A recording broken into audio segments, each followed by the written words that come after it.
Good morning, ladies and gentlemen. You're all very welcome to the second in our Irish Bioenergy Association Bioenergy Webinar Series.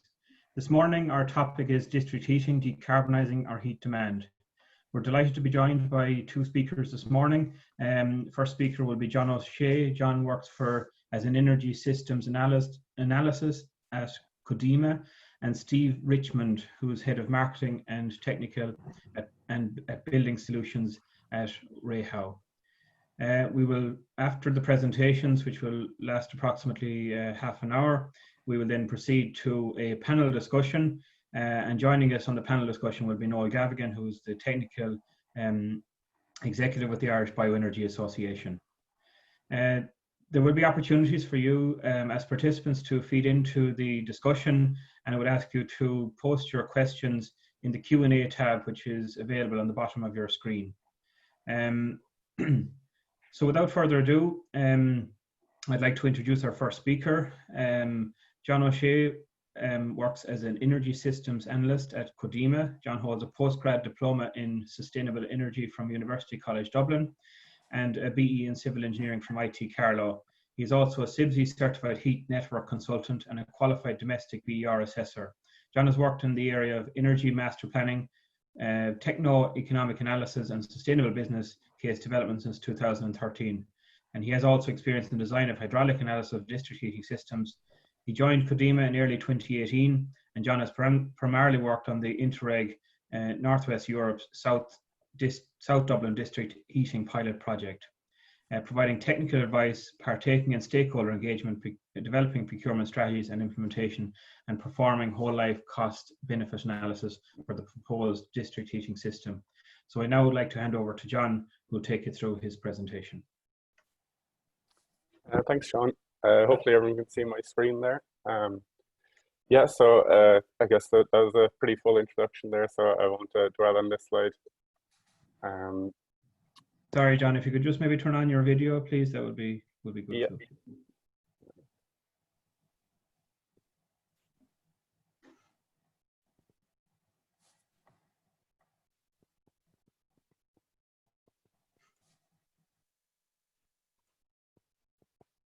And if you can't, you can just proceed. Down at the bottom of your screen on the left-hand side.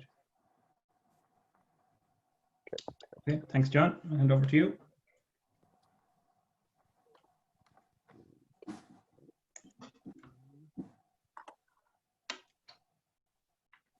Great. So, yeah. Hopefully you can see the slides there. So yeah, just as an introduction to Codema, then I suppose before we get started is we're the Energy Agency for Dublin, so we support the 4 Dublin local authorities in kind of their energy transition and provide advice on all sort of energy and carbon matters. And we're a non-for-profit organisation, which was first founded in 1997 as part of a separate European project. Then just to touch on renewable heat, I know you're probably, all of you are quite familiar with this, but as you know, heat represents almost 40% of energy demand in Ireland, and is currently the worst performing sector. And I guess from a district heating perspective, we sort of looked abroad at other countries that have high penetration of renewable heat.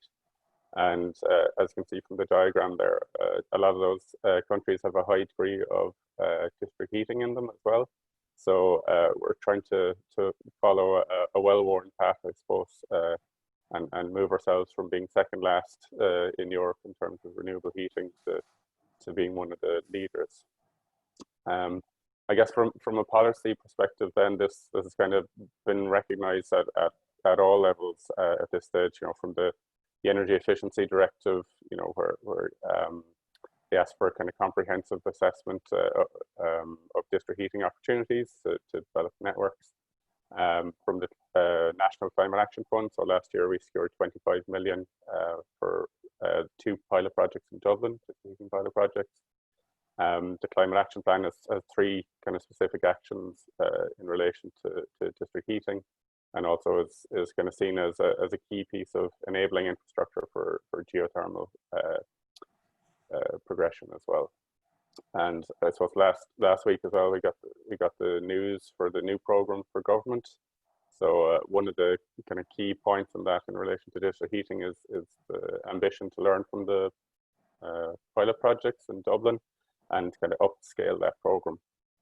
And then kind of dropping down to more regional level, then the Eastern Midlands Regional Assembly have these regional policy objectives. So there's one specifically for district heating in terms of having a requirement for heat mapping and doing sort of high level feasibility studies to identify areas that could be suitable for district heating.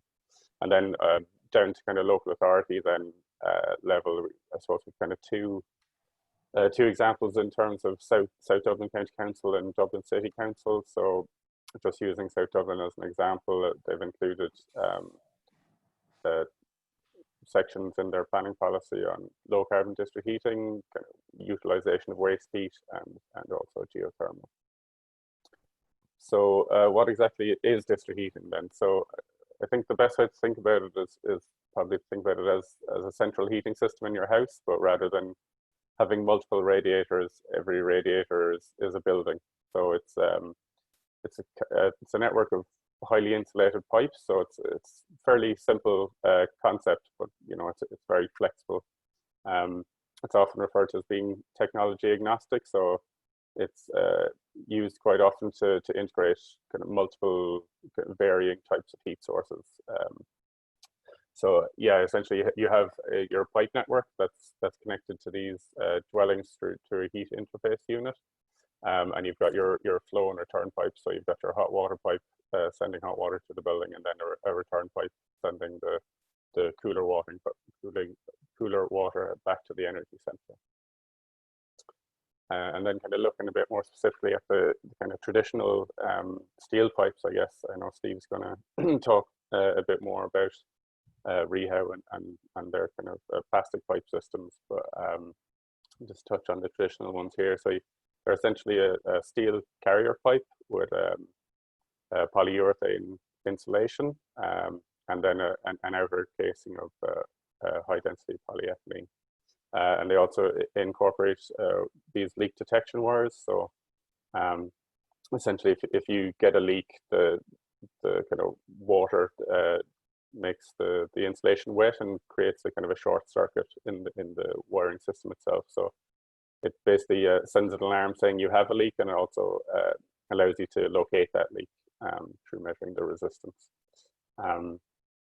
Also, one of the things you probably can't see there is a lot of these pipes have what's called a diffusion barrier. So there's a gas sort of in the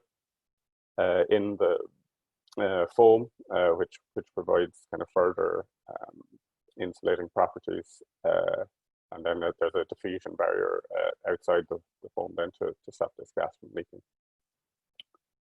And I guess one of the things that differentiates these pipes from the PEX pipes that Steve will talk about is that they're generally used for higher or they have a higher size range. So I think PEX pipes go up to about DN 200 and have certain limits in terms of temperatures and pressures.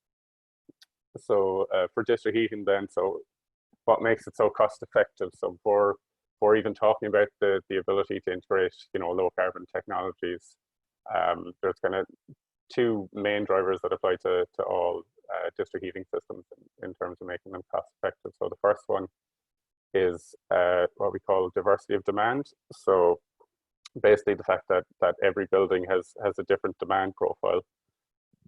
And in this case, we've got building one, which is kind of more of a typical residential profile, and then building two is more of a restaurant kind of profile. So each building has a peak of 2 in this case. So, but when you add them together in a district heating network, you know, the peaks occur at different times. So it's not a direct addition of the 2 peaks. So in this case, 2 + 2 = 3. And I suppose even within that, then in the same building types, there'll also be diversity. So if you think about it in your own house, you know, how often do you have all the taps, the bath, and the shower on at the same time? You know, it's a very rare occurrence.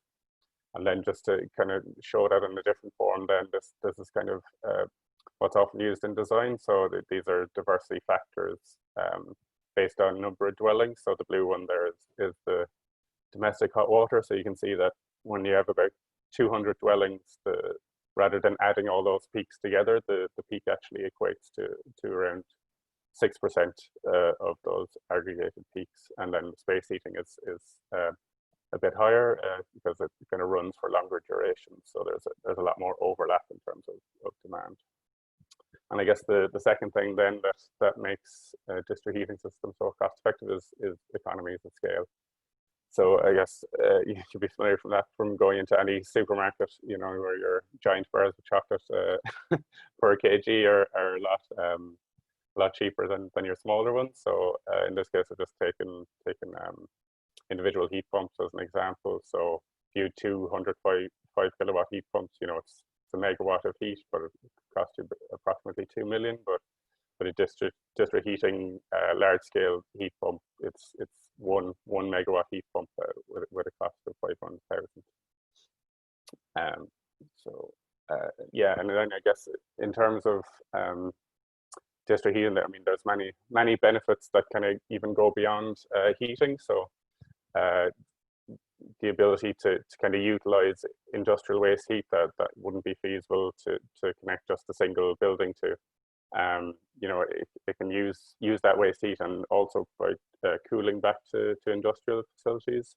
And I'll talk about a data center project that we're working on in Tala, where that's the case. And then in terms of energy storage, so you know, there's a lot of talk about the electrical grid and the need for storage in terms of batteries, but I guess one thing to bear in mind is that that energy can also be stored as heat, and you know, at a fraction of the cost of batteries, typically around 3% of the cost of the battery to store the same quantity of energy. So kind of moving on then, on the customer side, you know, there's kind of a safety benefit in terms of there's no on-site combustion or fuel, so you don't have to worry about things like carbon monoxide or gas leaks or anything like that.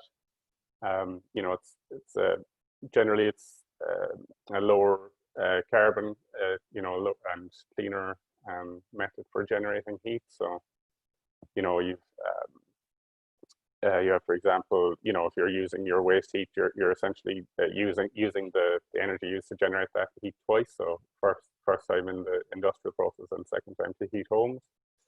And then it you know, in cases where you might have large scale heat pumps or something like that, it allows you to integrate more renewable electricity. So it can provide kind of load shifting for electrical systems as well. So allow winds that would potentially be curtailed, you know, during nighttime, say, could be used to heat a district heating network and feed, you know, a large scale thermal storage.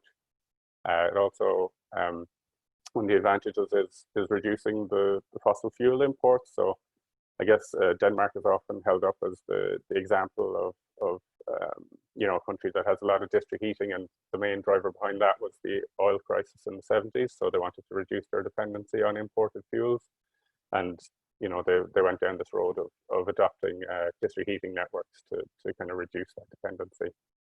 So it's also a low cost option. So around the world, really, it's often used as a tool to alleviate fuel poverty. And then of course there's the kind of employment side of it as well. It's a local piece of infrastructure which utilizes local heat sources. So it's very much keeping money spent on heating in the area. Just in terms of heat demand density, then the Irish District Energy Association had this piece of work commissioned. It's the Heat Atlas for Ireland, and some of the interesting findings from that it was carried out by University of Flensburg as part of the Heat Roadmaps Europe project. So they've done that for 14 countries across Europe. And I guess some of the key findings then were that 33% of Irish heat demand would be feasible for district heating. and that almost 60% would be feasible if certain policies and regulations were put in place. So kind of similar to those that they have in Denmark currently. So that's a very similar level to what's in Denmark already. So they're approximately 60% of heat demand is supplied by district heating there. And then I guess on the source side, we've kind of done a lot of work on this in Codema. So I guess this kind of slide just shows the variety of sources that can be utilized, you know, from data center waste heat to geothermal to biomass, you know, and I guess what we have here at the moment is existing biomass. So the idea behind that is to, you know, the potential to increase the run hours of existing biomass plant by, you know, spilling that heat into a broader district heating network. But I guess as well, going forward, it would be good to have to include, you know, things like proximity to kind of wood residue sources and things like that to be able to plan for you know, future biomass potential as well. So the kind of heat sources we found in Dublin at the moment are approximately a gigawatt of heat. So that's enough to heat over 1 million homes. And the kind of first two projects that we're developing are the one using the data center in Tala and the Poolbeg incinerator. So I guess from Codema's perspective, then we kind of work across a broad spectrum of district heating projects, from the early initial phases of planning and policy, you know, developing transition roadmaps for councils and things like that. You know, heat mapping, all these kind of things, through to doing techno-economic analysis and business case. Kind of developing strategies for engaging with stakeholders, and helping with procurement and developing contracts, and then, you know, finally getting pipes in the ground and kind of building capacity, you know, within councils themselves, you know, so they can you know, take on the work of developing district heating, you know, with a bit more confidence. Then I guess just in terms of the projects that we have in Dublin at the moment, so we've got the Tala district heating scheme, which is the scheme which is utilising the waste heat from the data centre, so it passes it through a large-scale two-stage heat pump to provide heat to basically the council offices, TU, Tala, and new residential developments in the area as part of its phase 1. And then the second one is the Dublin District Heating Scheme, which probably familiar with, taking the waste heat from the incinerator in Poolbeg. So currently that heat is being thrown into the river. So rather than putting it into the river, we're going to put it into a district heating system and use it to heat homes in the area.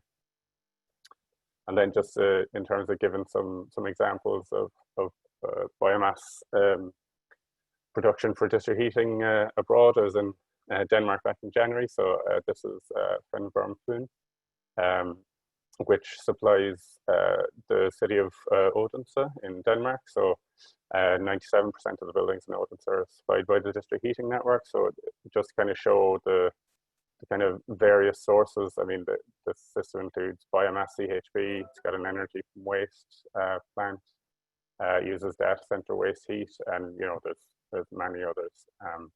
And just to give an idea of the scale, then it's a 32 megawatt electric, so it's a straw-fired CHP that was commissioned back in 2009 that consumes 200,000 tons of straw every year.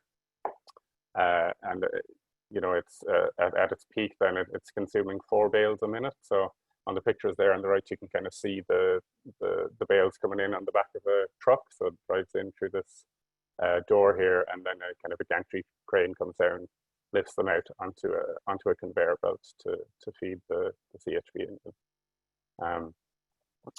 And then the next one is just another example in Assens in Denmark. You have 1 minute, John. You have 1 minute just to finish. Okay, perfect. Yeah, and you know, again, it's biomass CHP, but this time with wood chip and some wood pellets as well. So it's a 5 megawatt electric with you know, 10 megawatts thermal output.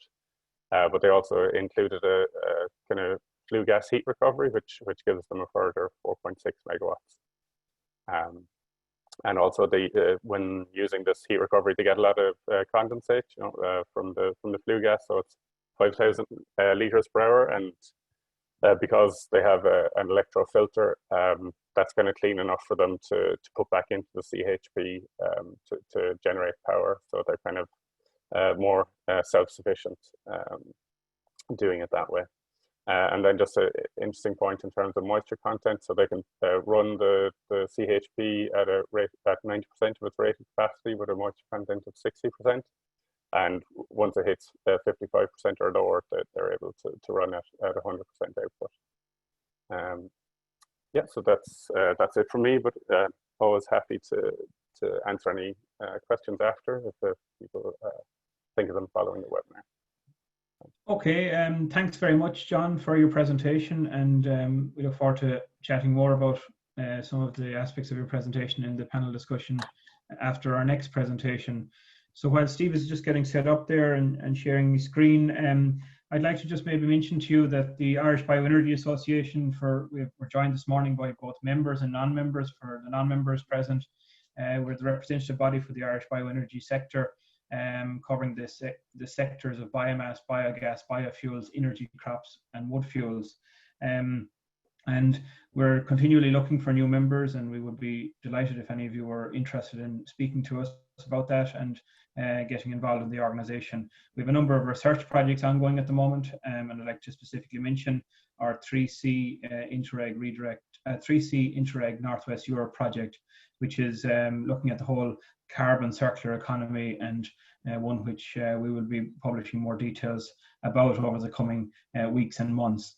So our next speaker this morning is Steve Richmond. Steve is Head of Marketing and Technical at REHAU. Steve is head of, he's worked in that division in the renewable energy sector for over 10 years. He represents his organisation at various industry bodies for district heating in the UK. REHAU employs over 20,000 people worldwide, are now one of the UK market leaders in polymer, district heating, pipework, and other UK manufacturers, and the only UK manufacturer of PE.XA district heating pipework. We're delighted that Steve's organisation is a member of the Irish Bioenergy Association, and we're delighted that you could join us this morning to present at this webinar. So I now hand over to you, Steve, to take us through your presentations. Thank you. Great, thank you. Can you hear me okay? You can, yeah. Yep, great. Okay, I'll get going. Okay, thank you for the opportunity for IrBEA to let me present. I'm speaking from sunny England. You can probably tell by my accent. Okay. So a quick overview of REHAU. 20,000 people, founded in 1948 in Germany. It's probably one of the biggest companies you've never heard of unless you come across REHAU in your day job. It's a polymer manufacturer, so a lot of people know us from PVC windows. We've got car bumpers for the Audi, BMWs. We do underfloor heating. It's a huge company, huge range of polymers.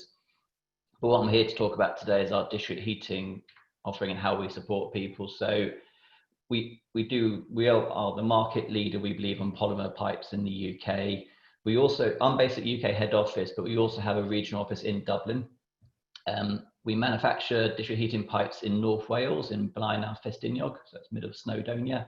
And we also hold a very large stock of district heating pipes in Manchester, because we know things can change on site when you're installing pipework. So a little bit of history, sort of where we are on district heating. I will talk a lot about the UK, but we're only slightly ahead of, I'd say, Ireland, where we are on our district heating journey. So first and second generation district heating schemes were very much high temperatures using steam. It's only when it started to come down to third generation, which is where most schemes installed in the last 5-10 years. This is about 80 to 90 degrees flow temperature, so a lot of gas CHP, biomass. That's where we've been installing a lot of projects in the last few years in the UK. Now, with the drive to net zero, we're looking a lot more at fourth generation schemes and also fifth generation. So fourth generation is probably about 40 to 60 degrees flow temperature. And you're going to capitalize on things like heat pumps, waste heat, seasonal heat storage. Whereas fifth generation is the really new kid on the block. That is where you're doing very low temperatures, or something's called ambient loops linked up to individual heat pumps. But I say where we are in the UK, we're currently at third, sort of moving to fourth. A lot of new schemes being designed for fourth, and there's a few potentially looking at fifth. So we're probably at 3.5 in the UK. John mentioned this earlier, there's a lot of heat sources. From our inquiries, we're seeing a lot more heat pumps, like water source, large scale water source heat pumps in the UK. Also energy from waste heat's becoming a hot topic. Now, excuse the pun, there's obviously a project with Bunhill and the tube and the underground. So we are very technology agnostic as REHAU, because we are supplying the pipework to a district heating scheme. So a quick introduction on pipework. John showed a similar picture. If you look at the left-hand side of a slide, you've got steel pipes and you've got PPR, which is polypropylene. These are your large diameter pipes where you're going to have the spine of the network. Steel is welded, polypropylene is butt welded. So these are coming sticks. They can do pretty large diameters. I'll show the next size.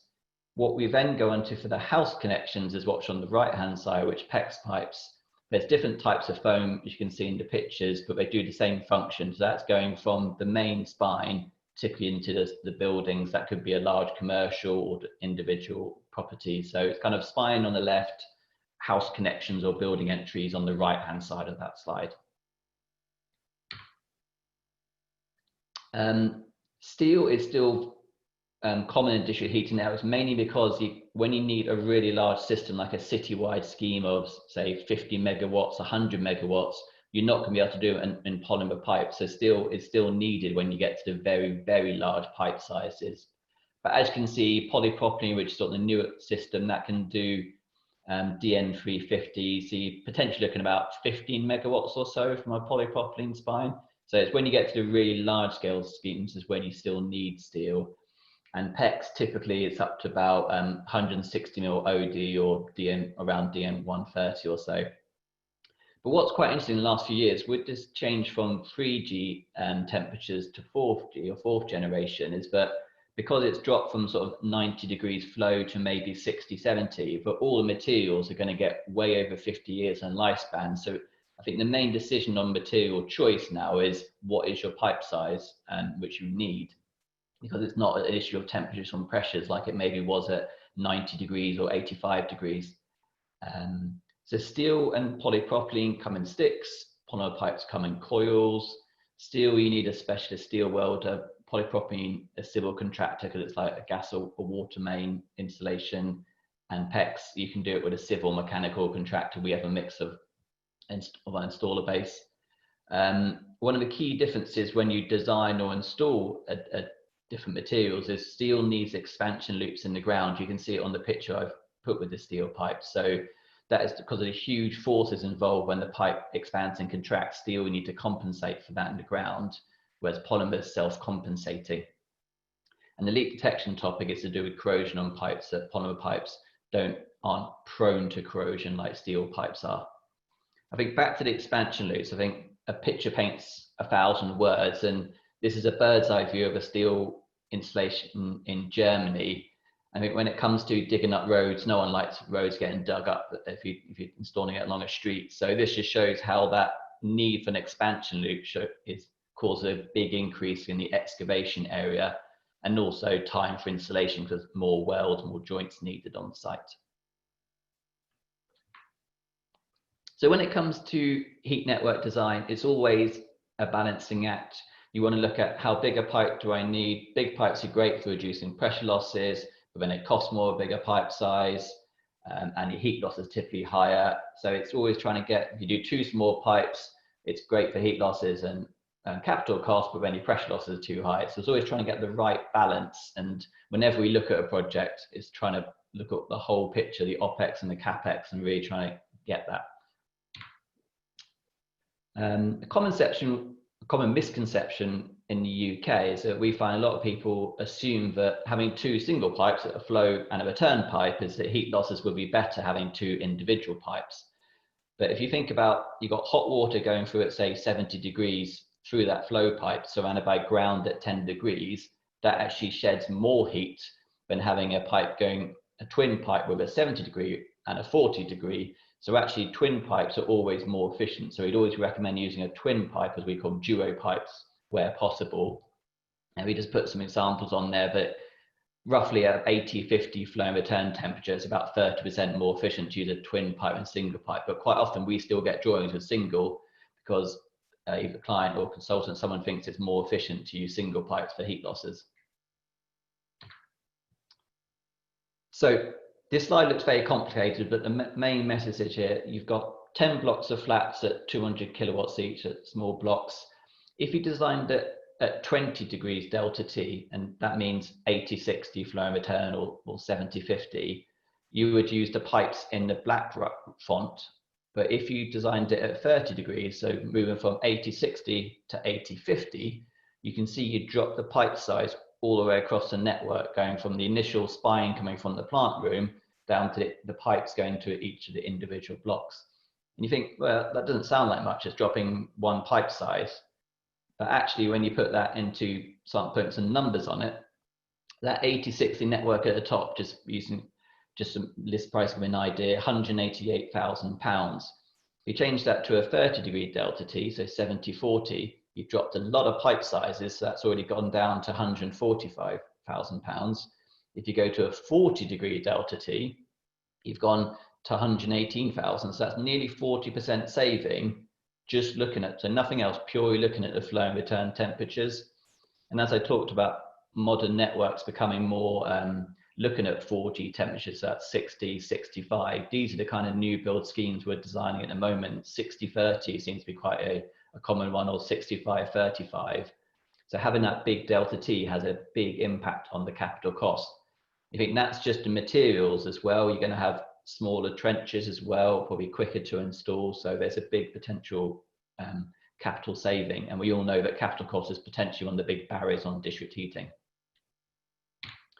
So that's cost. Now, if you look at the operating costs, when you reduce the temperatures of the system, you also reduce the heat losses because there's less of a difference between the ground and the water going through the pipes. So an 80-60 would lose 36 kilowatts as your sort of benchmark, your baseline. If you change that to 70-40, we've dropped it already down to 24 kilowatts. So that's a third we've just saved on the heat losses going through the system. And going down to 70-30, even more radical, you've gone to 16, which is over 56% saving.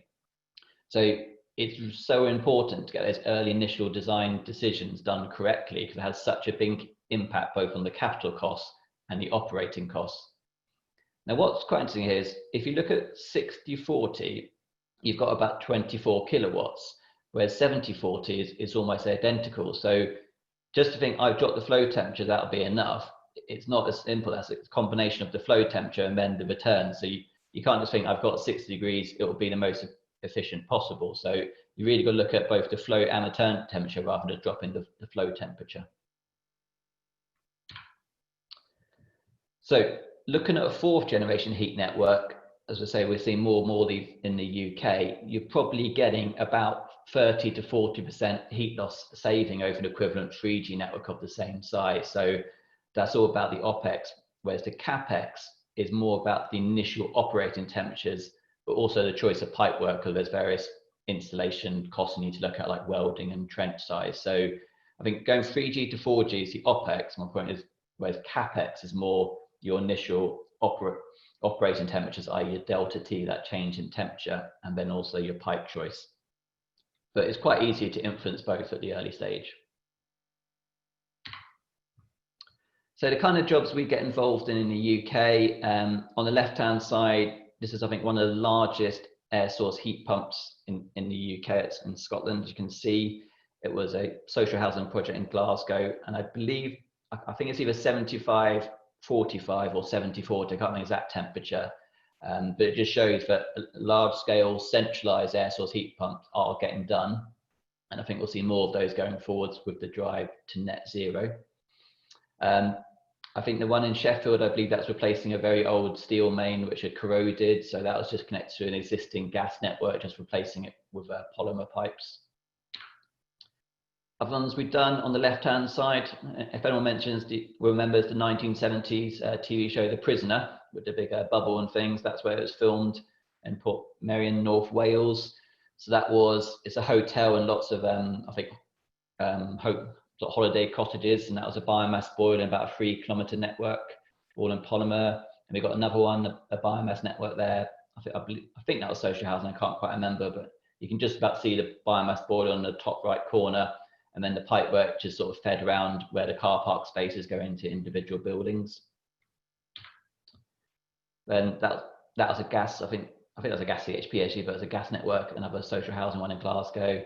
And then other kind of bit different ones. We had a very luxury development in the Cotswolds, and it's almost like a holiday park, but it was actually permanent residences, and that was a 7-kilometre network. I think that's one of the largest sort of polymer only networks in the UK. But to give an idea of scale, we've done networks, I think about 40 kilometres fully in polymer in Germany. So to give an idea, when you get involved in the design stage earlier and you can play around dropping the pipe sizes, you can really look at optimizing the network. And I think that's where we support sort of consultants and developers and clients on it. So I just want to get across today, I covered them quite quickly, I know, but just some of the key messages about what to look at when you're doing a district heat network. Don't just put in 8 to 60 and think, oh, that's fine, I'm done. Really look at how you can optimize the network. And I think that's it from me. I think that was about 10, 12 minutes, wasn't it? So, yes, thanks very much, Steve, for keeping very strictly to the time. So thank you. So that concludes the formal presentation part of our webinar this morning. So we now move on to some questions and answers. So I'd ask John and also to Noel to turn on their videos. So just to remind you, there is a Q&A tab at the bottom of your screen. So if you would like to feed into the discussion, if you could post your questions or feedback or comments in the Q&A tab, then we will hopefully get to them all before the end of our webinar this morning at about 10:30. So there's quite a few questions have come in so far. So the first one here is from Daniel, and I think we'll direct it towards you, John. And is Codema available to advise on energy projects outside of Dublin? And I suppose if you could answer that, but we also know that there are other energy agencies across the country. So do they actually do work in this area? I think they do in 3CA, maybe Tipperary Energy Agency and others, but just if you could advise on that question. Yeah, so I guess we do work kind of outside of Dublin and also internationally. So we're actually the lead partner on a European project called HeatNet Northwest Europe. So we're the lead partner on that. So it's basically developing fourth generation district heating across 6 countries in Northwest Europe. So you know, UK, Netherlands, France, Belgium, places like that. And then also we're part of Celsius Forerunner groups. So we kind of share our experience as part of those groups. So we're part of the kind of Getting Started group, which is for the cities and regions that are looking to start on the kind of road towards district heating. And then we're also part of the waste heat group with our data center project as well. Okay. So yeah. Okay, thanks very much, John. And I suppose over to you, Steve. Would you do some work as well in terms of advising on energy projects? And maybe if you could answer a second question here, which is in from Paddy in your response about recommended software. Paddy says that traditionally the 3CEA and I think it's the Tipperary Energy Agency use REHScreen and REHScreen Plus for district heating analysis and sizing, and is this sufficient? So maybe if you could comment on that, or else if we have to revert to John, maybe on that as well. Sure. Yeah, the first one, like I said, we're international, we're a German company, and I'm at the UK head office, but like I said, we do have an office in Dublin, which we are working on jobs in both Northern Ireland and the Republic and things. So yeah, we are working across the UK and Ireland and other countries as well. So okay. On and the software, yeah, we actually we sort of developed our sort of bespoke in-house design software. So a lot of the stuff is basic Excel spreadsheets looking at the pressure loss per meter and things to do the basic sizing. But when it comes to diversity, which was John was talking about and things, we got some in-house design software which we get all the data from the customer and just do our calculations. But there's quite a lot of proprietary ones or other ones on the market available. Okay. And Noel, we'll bring you into the discussion here, and it's a question from Joan more on the policy area, and particularly with reference to Denmark. Just wondering if there could be some mechanism within the planning process for new builds or social housing where district heating could be a prerequisite when there are available heating sources. So maybe if you could comment on our partnerships that we have as an organisation with some of our Danish colleagues and companies, and what we were intending to do maybe in conjunction with the Danish Embassy in terms of showcasing what's done at a policy level in Denmark, but maybe comment on the question as well, or answer the question. Yeah, on the question itself, look, there is a need for some robust policy around this. So for simple things such as the ownership of a district heating system, should that be in the guise of a local authority, or should it be a privately owned network? So there is questions like that need to be addressed. But in terms of, and also along the planning lines, now, within the planning regulations, there's obviously a requirement for renewable sources of heating. So if the district heating system is complying with renewable heat, which will come in under the new directive in terms of where the fuel supply is coming from, that will obviously impact on planning, where it could be favourable towards district heating. But we're at a slow starting point here, so it is going to be difficult. We've seen some very good examples in Denmark, and what I found most interesting, we were looking to do another tour over there this year, obviously, but for obvious reasons we couldn't do a tour this year. But previously we've seen some district heating systems which were initially were set up in the 1950s and 1960s to run on coal, and they converted to gas then in the 1970s when Denmark found gas in the North Sea. But we toured a number of them that were, they're all processing and changing them over to biomass, because, and other heating sources such as in Copenhagen, the waste incinerator there, and any, like Codema have actually identified a huge amount of waste heat sources in urban areas, which all could contribute into putting heat into a heat network. So I suppose the lesson from that is, if we invest in the infrastructure of district heating, as opposed to, and I don't really want to go totally against gas, but we would have, obviously it's a fossil fuel, but at the moment we invest in fossil fuel infrastructure, and that could be a stranded asset in many years' time as we're looking at ramping down the volume of gas being used, if we don't get enough, say, biomethane on the grid, for example. Whereas if we have district heating in place, you can always change the fuel depending on the heat source, and add in the heat source, and you can have a variety of heat sources going into a district heating network. To take advantage of any cheap source of heating. It could be solar at certain times of the year, as John was saying. It could be excess wind, which if we're putting more wind on the system, there would expect to be plenty of that at certain times. So rather than curtailing wind, so there's plenty of heat sources we could capitalize on. Okay, thanks, Noel. Just to follow on from those, and I'll stay with you for just a second, and two follow-on questions which I combined from Joan. One is about how close to the heating source, and I let John and Steve can we comment on this one after. In a rural scenario, how close to the heating source does a district energy scheme need to operate? And is there any option for excess electricity and solar PV or energy produced on farms? How could that be utilized in district heating systems? So maybe if they're probably related, those two questions. Maybe if you could comment on those two, Noel, and then I just revert to John and Steve on those two as well. Yeah, probably, and they might be able to go a bit more technical on the answer on this, but I have seen systems in Italy where there were, the biomass heating plant was 5 kilometers away from the town it was heating, and it worked perfectly well. The difficulty, I suppose, is you need a heating density for district heating to work. And funnily enough, as we get more and more efficient with our houses, that heating density goes down. The demand for heating within an urban area in new schemes will be quite low. Whereas it really, for older towns and for older buildings, the heating demand tends to be a lot higher.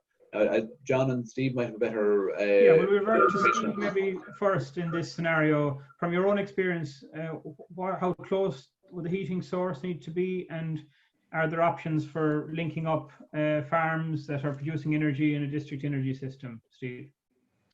Yeah, and from my side, I mean, yeah, you can run a few kilometres of pipework and maybe only lose a degree or two, depending on what the flow and turn temperatures, what the pipe size. So it is perfectly viable to have it over a few kilometres. You can get thicker foams as well, like different thicknesses, if you've got a really long run, just to really reduce the heat losses. There's also, you can, if it's like a water source heat pump, whatever it is, you want to boost it with the heat pump when it gets closer to the building rather than 5 kilometres away. So there's different ways of how you do it. You don't take it out 80 degrees, you bring it at 20 degrees and boost it with something else near the spot.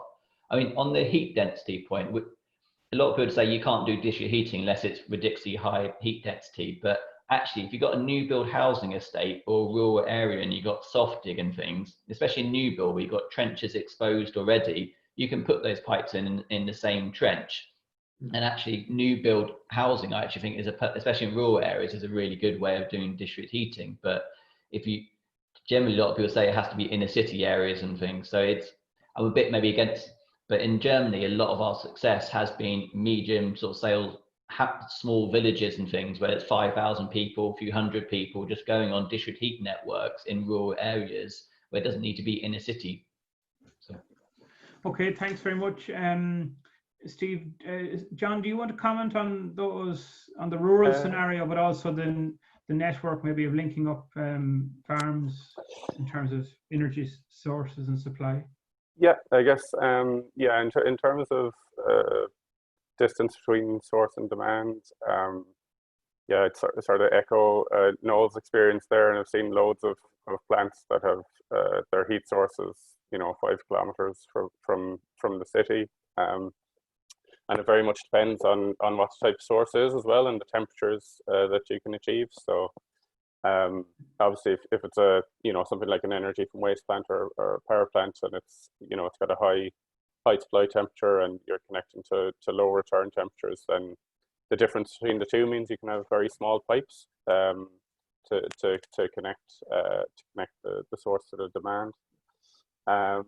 In terms of using electricity in district heating networks, I would say that if you've got a heat pump or an electric boiler supplying a district heating network, anything that's spilled onto the grid is going to be used. I mean, there's kind of no kind of direct use. Everything that goes onto the grid is kind of mixed into one sort of blended kind of mix of sources. So that would kind of renewable generation would be okay. included. Yeah. I think on the farm scenario, maybe just a comment with regard to the farm scenario, and if there was a cluster, for instance, of anaerobic digestion facilities in a vicinity of close by, then it would be possible to install a pipe network which would maybe transport that gas to a centralized location where it could be upgraded, or that might be an option from a rural perspective in terms of a district system. Just moving on, a question here to Steve from Xavier. What's the future of the gas network looking like in the United Kingdom in relation to district heating deployment and decarbonisation? So maybe Steve, if you comment on that. Yeah, I'm more than happy to. I think gas CHP was seen as sort of the de facto choice for district heating UK about 2-3 years ago, but it's really shifted massively in the last sort of 12-18 months. We can see it from the inquiries we're getting in.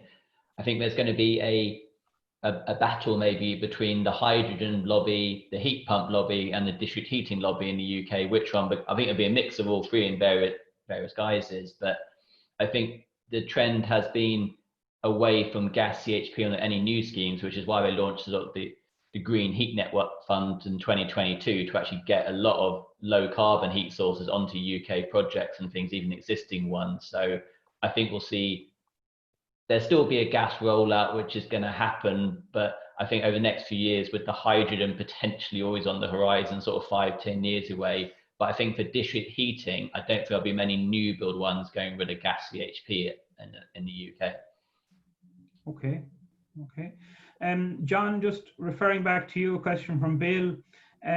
You mentioned in your presentation about the volumes of waste heat which are available in Dublin, and I think specifically referencing the Poolbeg power plant to homes and offices in the Dublin Docklands. So what are the timelines for using this waste heat is the question which is in from Bill here.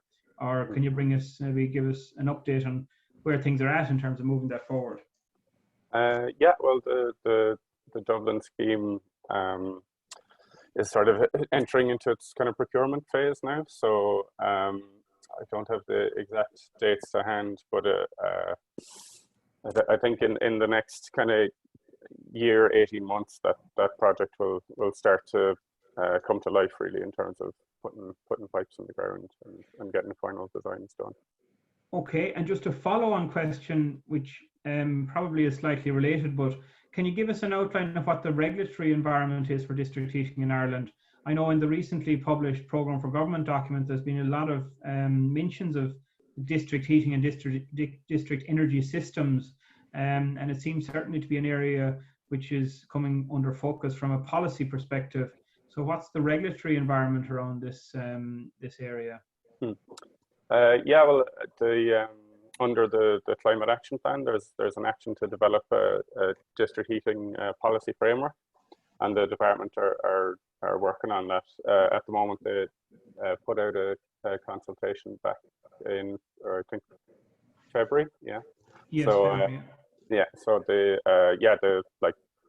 there's a team of people working on that in the department, and there's also a steering group which Codema are part of as well, that help inform that from an industry side.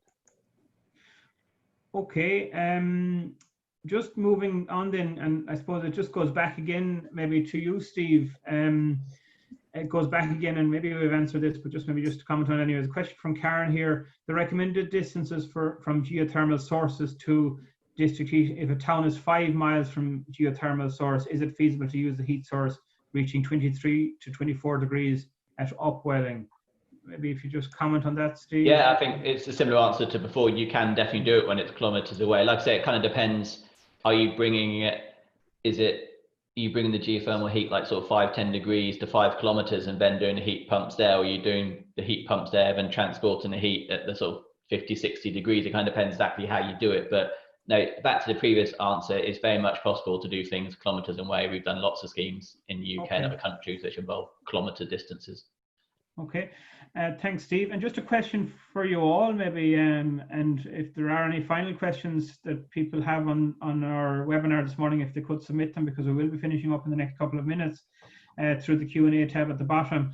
But just one question for maybe all of you to answer, and I go to Noel first. If you can outline, then this question comes in from Paul, the top 3 obstacles to district heating and how these challenges can be overcome. So I suppose, from your perspective, Noel, from a Irish Bioenergy Association perspective, what would you see as being the 3 obstacles? And I'll ask the same question to Steve and John as well. I would think the biggest challenge of them all is probably we don't really have a history of using district heating here. So it does take a change for designers and for town planners to take this on board. There's plenty of very good working examples across Europe, and even there's a good few here in Ireland, like Tralee, that we can take example from. But it's only it's an emerging technology here, and the work of Codema is really helping and move that forward. The other thing is our policy here seems to be strongly towards electrification of everything, of transport of heat, and you know we do need to look at all renewable sources. You know, we're not going to be able to produce enough electricity to heat our houses and run our cars as well. You know, that is going to cause many difficulties in the grid over the next number of years. So if we were to go for that, so I think, and plus there's the whole let's look at the carbon footprint of that. Whereas if we are embracing all the different heat sources that we have, waste heat to biomass heat, of which we can have a huge amount of source here in Ireland, those things to bring them on stream, and the district heating really works for that. So And then the last thing is that the regulatory, ownership, those sort of things, that those challenges in how it fits into our current setup are going to be a challenge.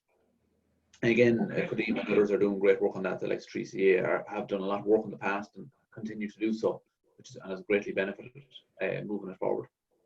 Okay, thanks, Noel. So over to you, John. What would you see as being the main obstacle or challenge to district heating in Ireland? Yeah, well, I suppose yeah, it's kind of similar challenges for any technology that's kind of new to a country. As Noel said there, the kind of lack of tradition and the kind of general lack of knowledge in terms of people even knowing or hearing about district heating, to kind of in academia it not being included in kind of national level models.